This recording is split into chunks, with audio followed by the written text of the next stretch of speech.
Hey everyone, Brad here with Brad's Books, and today I want to have a talk about the second book in the Wicked years, the sequel to Wicked by Gregory Maguire, and this is Son of a Witch by Gregory Maguire. This is my very well-read copy. Actually, I have two copies. I've got this one and a signed copy, which I was never, unfortunately, lucky enough to meet Gregory Maguire, but I won it on an online charity auction, and that's currently in storage, which I can't get to at the moment because of these coronavirus restrictions. But yeah, I'm a very big fan of this book. So I thought what we'll do is I'll just have a chat about what it's about, and general themes, non-spoiler, and then go into spoiler. For those who have seen it and they're just keen to have a chat about some of the different themes, and if they just really love this book, I want to have a chat about it.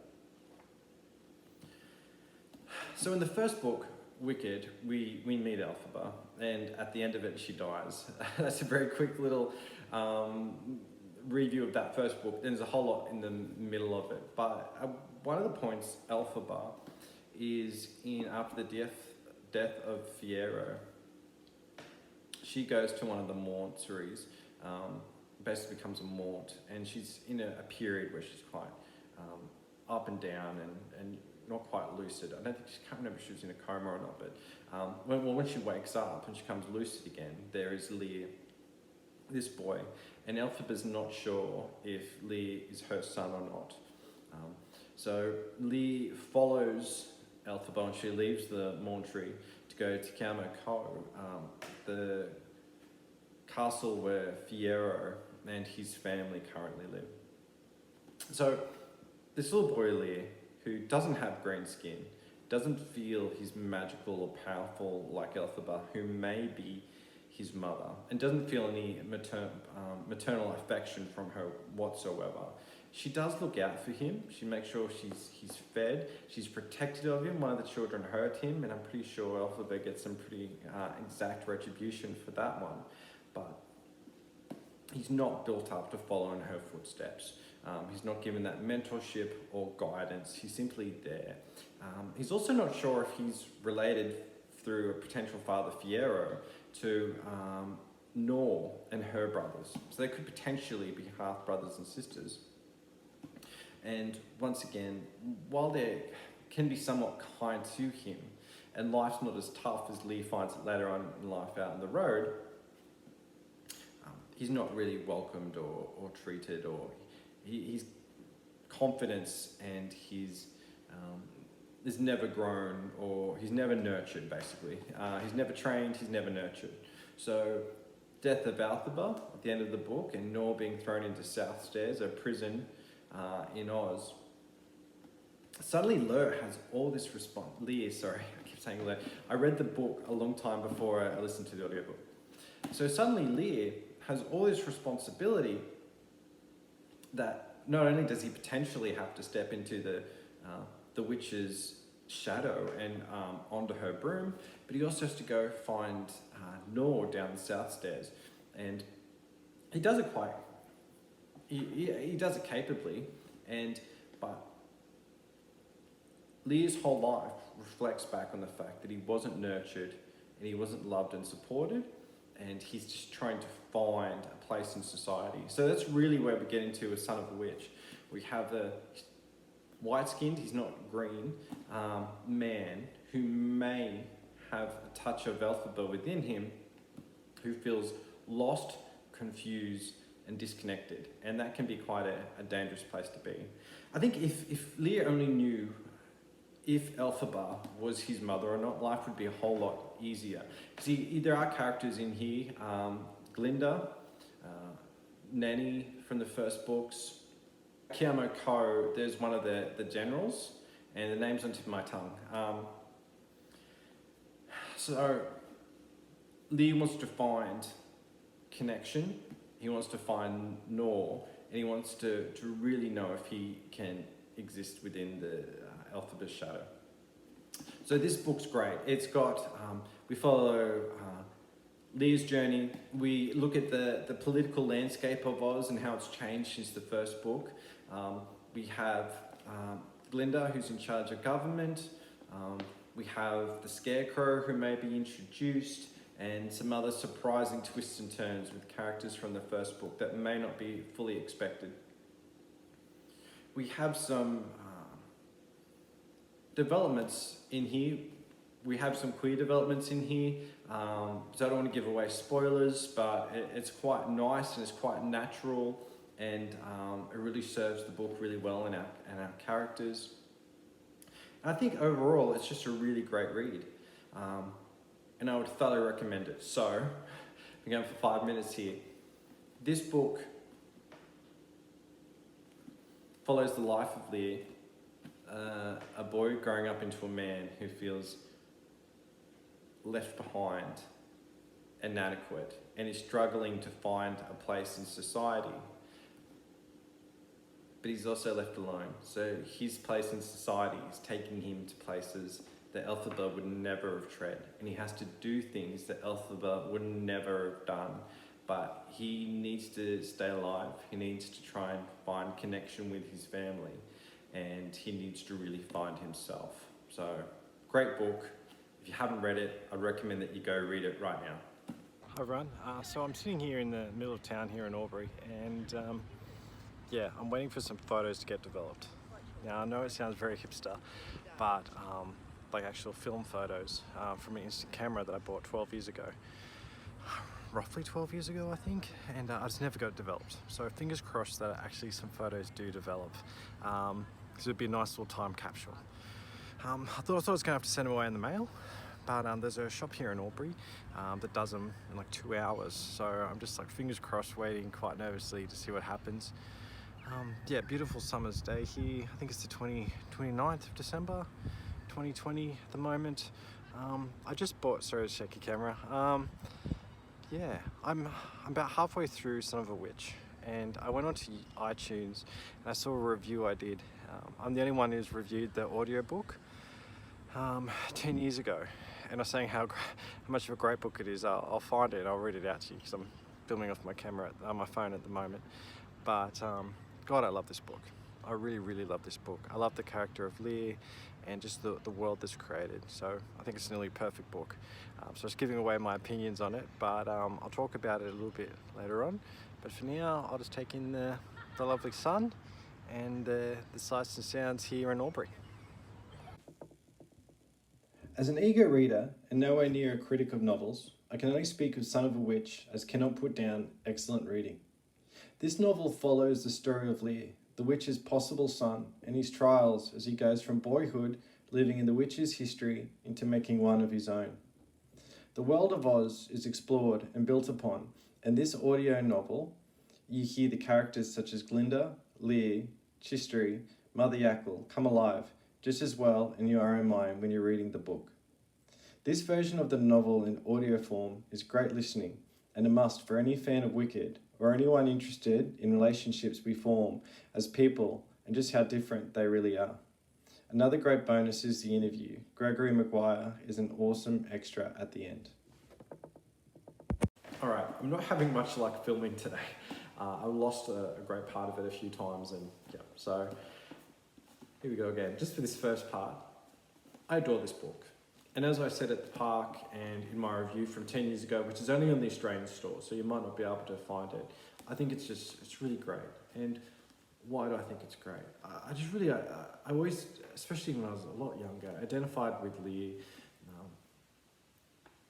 I think all of us at some stage have felt like an outsider in society or in your families, and even the success that you might have being with relationships or with work or anything like that, that someone's going to come along one day and point you out and say, you're an imposter, you don't deserve the praise that you receive, you don't deserve the what you've achieved, you'll just make it up as you go along, you're not who you really claim to be.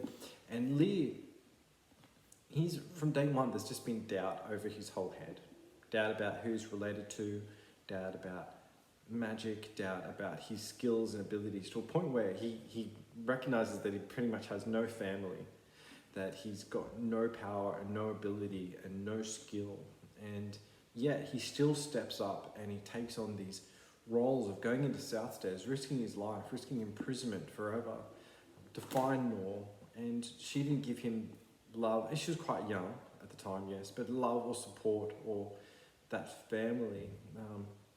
But he's giving all this back to her, trying to find her. And just like Elphaba, she gave no education, mentorship, advice, nurturing to build him up to the man who's going to take on her legacy, but yet he still puts on the cape and rides the broom and takes on her legacy. I can also understand a fair bit about Liir being torn between two people. Candle on the one side, who has protected him, brought him back to life, taken him to safety and trusted him. And also you've got Trism, a man who's caught in this, under the spell of the Emerald City and the new emperor, and he has this skill set and he can't leave, because if he tries to leave, his family are endangered. And Liir helps him. Liir gives him a new life, and they find comfort and love in each other. And that division about having these two very different sorts of companions, lovers, people you can see spending the rest of your life with, but it's two different roads and two different scenarios, and his doubts about career and what's right and wrong. I think Liir's just a really well-written character. So might as well speak about Candle first. I originally didn't like Candle. So when I first read this, I read it as a man in his early mid-20s, and I thought that Candle was just a girl who molested Liir in his sleep and then decided that he now had to be a father to the child and a husband to her. And I was quite cranky with that whole routine about it. But I think looking back, I can really see that Candle, she's in the mortuary. She was treated like she was quite simple. No one spoke to her. They didn't speak Wahati, but no one spoke to her. She just played her instrument and was really just left alone, and not much expected of her, to a point when the head mort gave Candle this role, people were quite surprised. And that reminds me of Liir also. He was ignored, kind of kept to the side, not really expected much of him at all, and that can affect yourself. But the difference with Candle is that she knew she had a skill with playing her instrument, and this in itself, she was confident within, and she's confident within her religious stance about unionism and versus religion in the Quadling country that's quite open. So she's got a lot more confidence there, or some more in herself than Liir, but I can see that they've got quite similar in the mort itself. However, the mortuary, how Candle's perceived there versus how Liir perceives himself now and always perceives himself. But she was put in quite an impossible situation. So not only was Liir sick and dying, but she was trapped there. Now I'm going to go back to the other video. Hopefully this picks up the same thought process. So like I was saying, Mother Yakel had pushed the Dominican onto Candle and really pushed her into the recovery room that Sister Apothecaries and the doctor were basically kicked out of. And she didn't know what to do.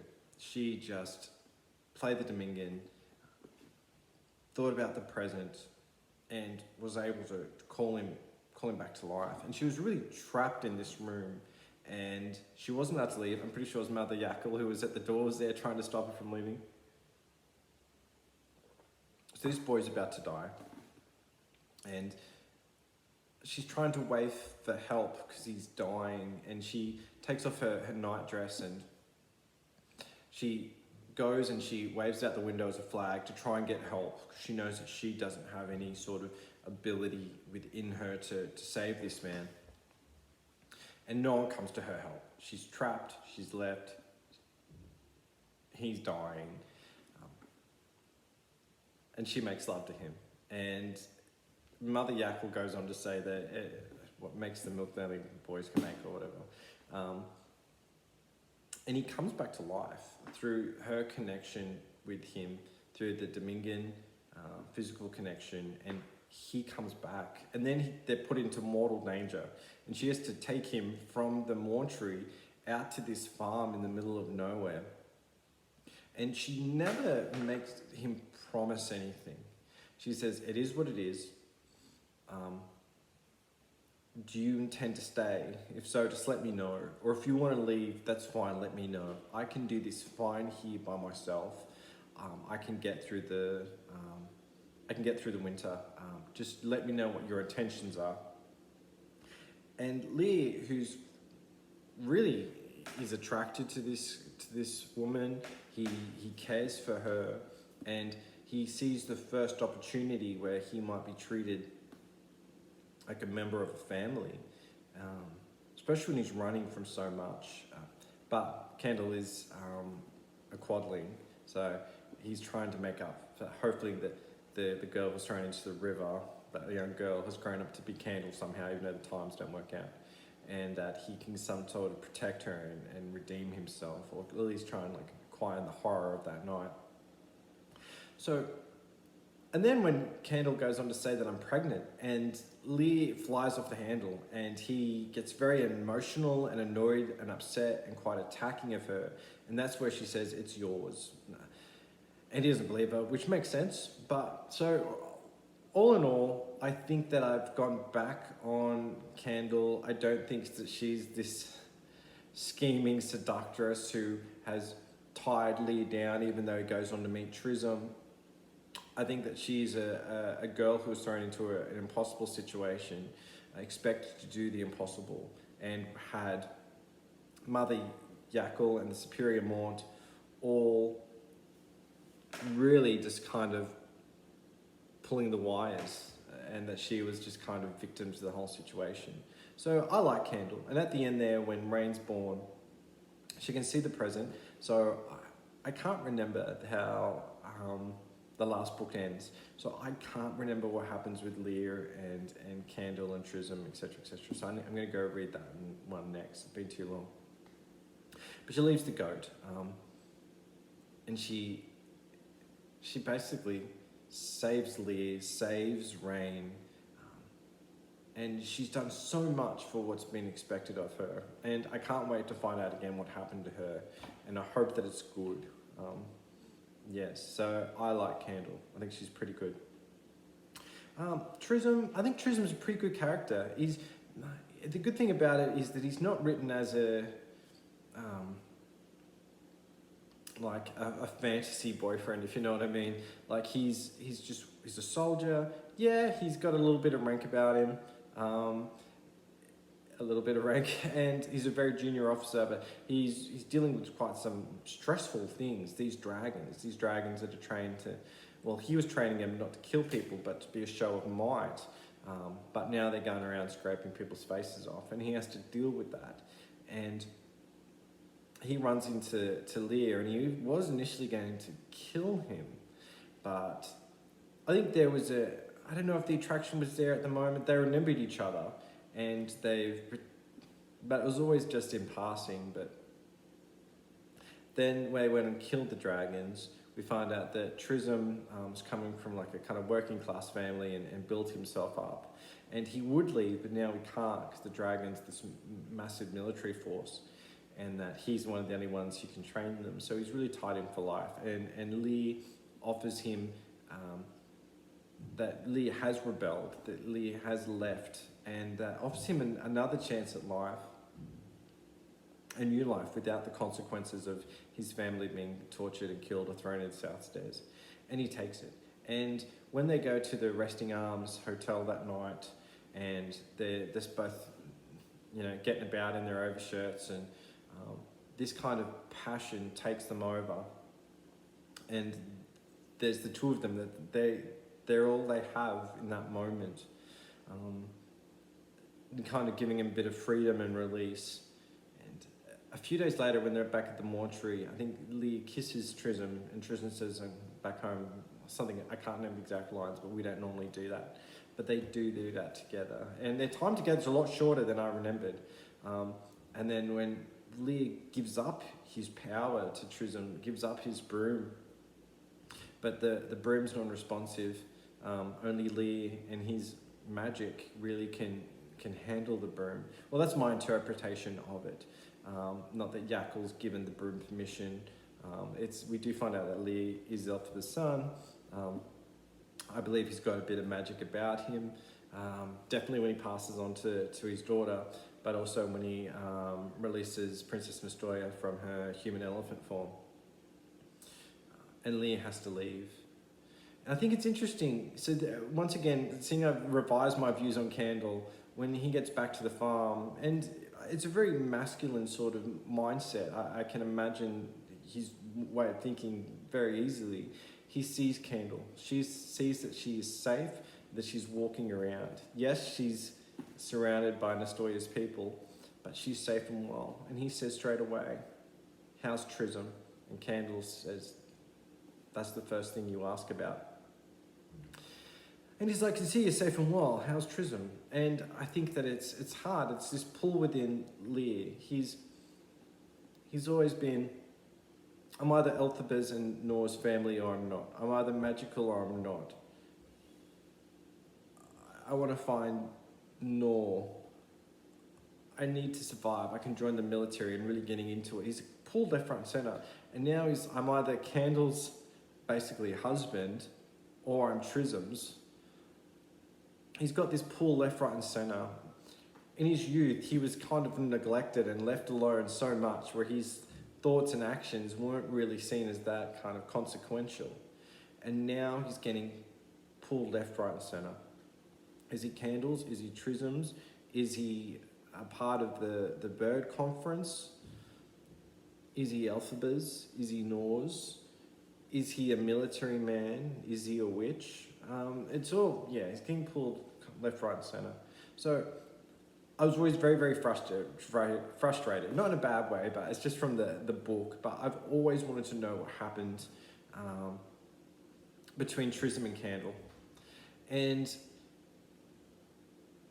I think at the end of the audio book, they had something from Gregory Maguire where he says like life is left open. Like people die, people move on. Like you don't always get these really nice book like endings. So having read the book, what do I think happened between Trism and Candle? I think that Trism, having accepted Liir's kisses before they left and seeing what direction their relationship was taking, I think that he would have gotten to the farm. Candle would have been surprised by a military, as she said, surprised by a military man coming in. He would have seen quite quickly the relationship that Liir had with Candle and the fact that she was pregnant. And I think that Trism having opened his mind and his heart to this new relationship with Liir potentially could have slammed that door shut very quickly. It was a nice idea while it lasted. These two men together taking on the Emperor, taking on Shell, and the lover flying off in the broomstick out to fight these fights. But then seeing the harsh reality of what the situation was, is that Liir had another life. And so potentially Trism could have been quite military, quite to the point, and quite pushy with Candle on her own farm.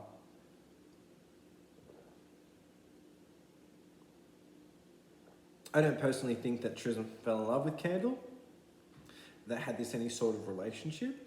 I think that perhaps the officer who was there, who was about to kill Liir, but softened, maybe that harsh reality check, his perception of it anyway, of what reality of the situation was, pushed Trism back into that military mindset.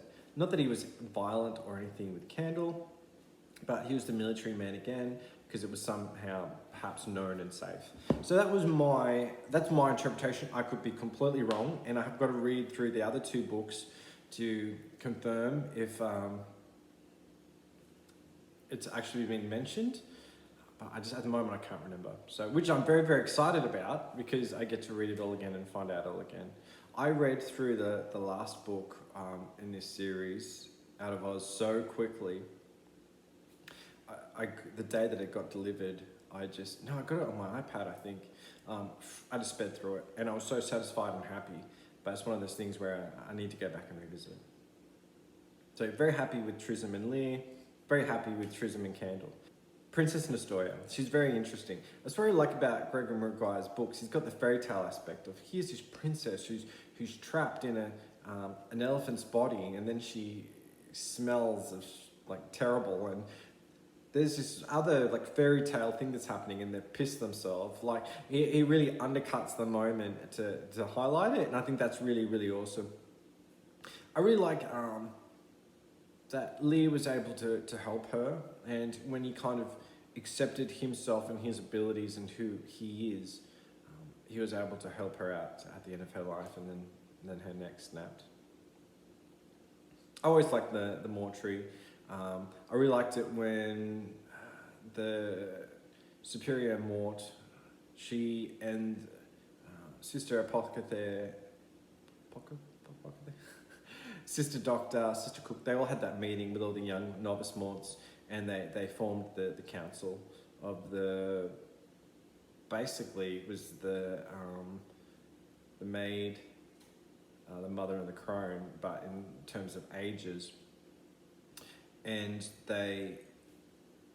when they decided they're going to keep Liir inside, and Glinda was there, and I love how Glinda, like, flippant and airy Glinda is, but how capable she is also within that environment, and how she holds herself. So I really liked that Glinda was in this book, and it's just one of those things. If Liir knew that he was Elphaba's son, how would things have changed when he went to Glinda's home and initially asked for help in finding Nor? Because we find out that Glinda forgot about Liir basically as soon as Liir left, went to the South Stairs. So I wonder, she's got this Elphaba-sized hole in her heart, and to have Liir there, and she was kind of wishing and hoping it was Liir, was Elphaba's son. Perhaps knowing how much that would have changed things. Would she have insisted that Elphaba's son needs to be protected, that needs to be taken into the Joffrey home? Would she have, looking to help him, take away everything that makes him a throp or a co, and try and revisit him into her own image as her son, as at the time he was looking for, to keep him safe but in a world that she understands. And that would have been interesting, how that would have gone off, because Liir was looking to, at one stage, for a mother and for a bit of protection and guidance. And basically that's what Glinda wanted to do to Elphaba. So it's good that that didn't happen to the Elphaba or her son. So I thought that was really kind of like a good way of looking at it. Oh, the bridge, the Quadling Bridge. Yes, that was so intense, wasn't it? It was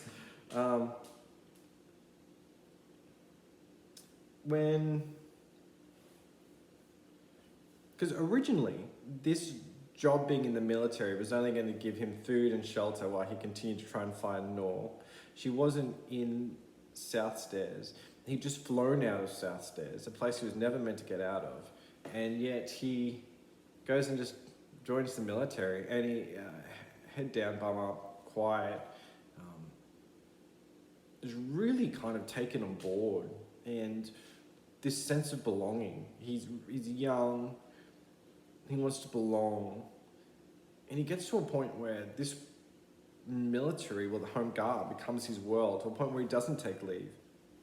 He stays, he works hard, he finally has something secure and obvious in how he can progress, and some task where he's rewarded and given a sense of worth, and even promotion by Commander Cherry Tree. I have another blank again. I'm sorry.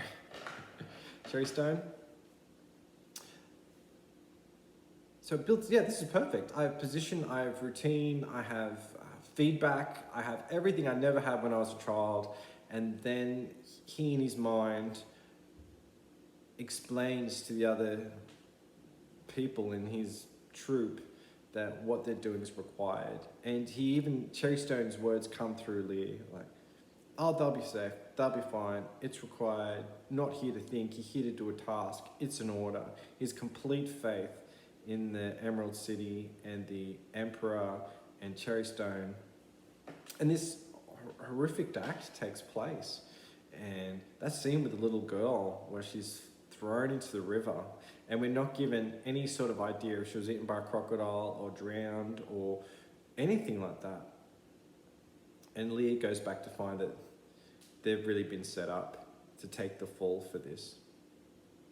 And he just gets in his broom and he flies away. And that was really a great moment reading that in the book. I was really quite happy. So who is Liir now? He's an ex-military man who's got this connection to Elphaba that is not cemented, that he gets no real positive effect from. But it ties him up into these different tasks that people want him to do and feel that he needs to do. And he's a part of history while never being a part of it.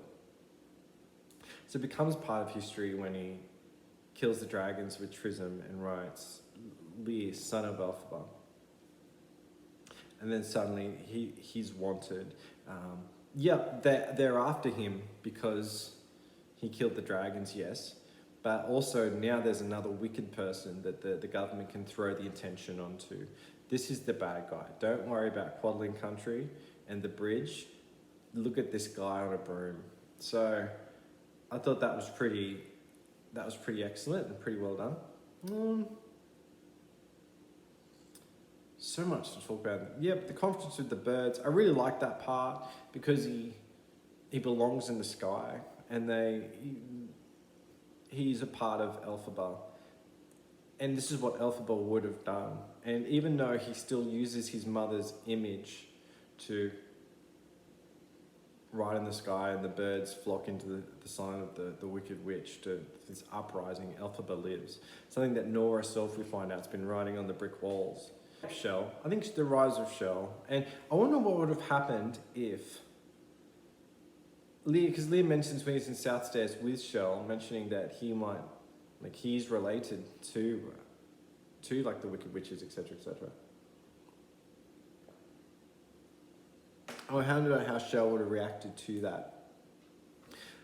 Would he have taken Liir on board as a family member and try and use him as this sort of like claim to the throne, position of power? Probably not. I think Liir probably would have ended up in South Stairs a lot quicker. And I think the book's written really well in that it talks about South Stairs and how Liir has no reason to be in there, treated horribly, locked up for the rest of his life. But yet he's going to be as he's welcomed in. It was pretty surprising, wasn't it? And yeah, I really liked at the end when, brain. So Liir's got this confidence now. He's a grown man. He's got this power. He's just flown with the conference of the birds. He's used his magic to see the past while Candle sees the present and plays her music. And he walks along to the princess's burial. And he comes back and the farmyard's empty, and he finds Rain, his daughter, who he thinks is dead at first, and he's in shock, but then the corpse starts breathing, and the baby's still called the corpse for the next morning, and then the baby washes up green. So that's really interesting. So it just cements at the end of the book who Liir's become, not knowing who he is, not having a connection to Elphaba and Fiyero, like a 100% connection. And then working his life and finally figuring out who he is within society. And then he holds up his daughter and sees that she's green. And that changes everything for Liir. It's got to. So I do remember Liir coming up in Out of Oz, and I was very, very excited for that. And so I'm excited to read that book again. Line Among Men, I'm very keen to read again to remember what happened with Noor. But yeah, I think Liir's one of my favourite characters throughout. And why is he? I think it's just he's just a quote unquote normal guy, but he's struggling in the real world, trying to find connection, trying to better himself when he's given no real leg up in the first place to be able to do that. He has a good sense of right and wrong. He follows his heart, his feelings towards Candle, and later on his feelings towards Trism, and just trying to find his own power and his own voice in a world that's ever changing and that really can either help or damn him just by who his mother was. So yeah, I'm sure I haven't given the book justice by any means, and I'm sure there's plenty more I want to say, but if you've got any comments or anything, please feel free to put them in there. I love this book, and I would be really keen to see some other people's interpretations and thoughts on it, because I think it's great. And every time that I read it, I'm back at the mortuary, or I'm back at the Apple Press Farms, or there's Liir flying high, and you can just see it. It's written so richly, and it's just a world that you can just go back and revisit time and time again. So, yeah, 10 out of 10. Happy with this book. And I hope everyone's safe and well here in January. And I hope that as much as we can, that this new year can move in a better path. It might not now, but hopefully a bit later on. All right, take care. Bye.